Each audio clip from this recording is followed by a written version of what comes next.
आवाज में कहा, यह सब उनके अपने कर्मों का फल था। वह यह कहकर अपनी जिम्मेदारी से बचने की कोशिश करता है। मुझे क्या करना था? मैंने तो अपना काम किया, उनका क्या कर्तव्य था? अगर वह समय पर ध्यान रखते तो शायद यह स्थिति नहीं होती।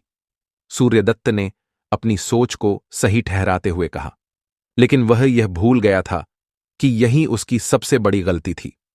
उसने अपनी व्यस्तताओं में अपने माता पिता को वह सम्मान और प्यार नहीं दिया जिसके वे हकदार थे। उसने यह समझने की कोशिश ही नहीं की कि उनके जीवन में वह एकमात्र सहारा थे और उनकी हर छोटी बड़ी आवश्यकता को अनदेखा करना उनके लिए कितनी बड़ी वेदना थी। वह खुद को अपनी गलती से मुक्त करने के लिए अपनी जिम्मेदारी पर उंगली नहीं उठा सकता था।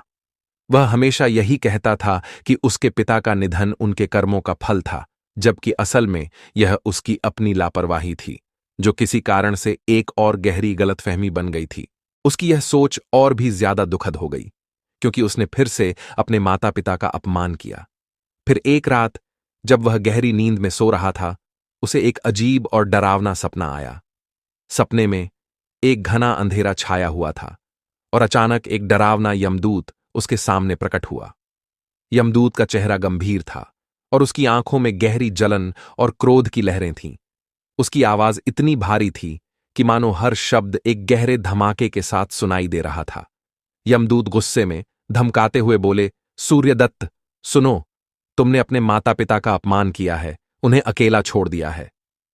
गरुड़ पुराण में साफ लिखा है कि जो माता पिता को कष्ट देता है वह मृत्यु के बाद कुंभीपाक नरक में जलते तेल में डाला जाता है।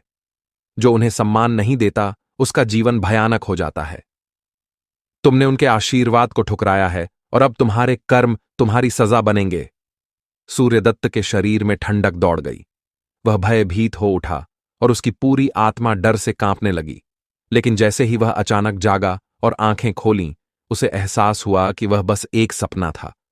उसने घबराकर खुद से कहा, यह केवल एक भयावह सपना था, कुछ नहीं। मेरे पास धन है, मेरा व्यापार फले फूलेगा और बाकी कुछ मायने नहीं रखता। उसने इस सपने को हल्के में लिया और इसे जल्द ही भूल जाने की कोशिश की। उसने एक गहरी सांस ली और फिर से अपने काम में व्यस्त हो गया।